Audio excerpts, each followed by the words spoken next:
Hello guys, in this video I'm going to show you how to set the frame rate on your Insta360 Go camera. So to do that, it's pretty simple. You just have to hold your camera like this and tap on this icon on your screen right here.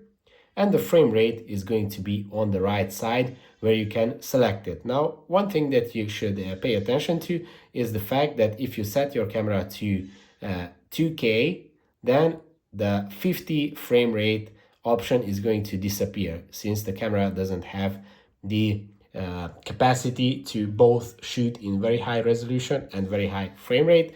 So if you want to shoot in 50 frames per second, if you want to maybe create a slow motion video afterwards, then you are limited to 1440p. But if you want to shoot in 2K, you can still shoot in 30 frames per second. If this video was helpful for you, please consider sending a super thanks donation.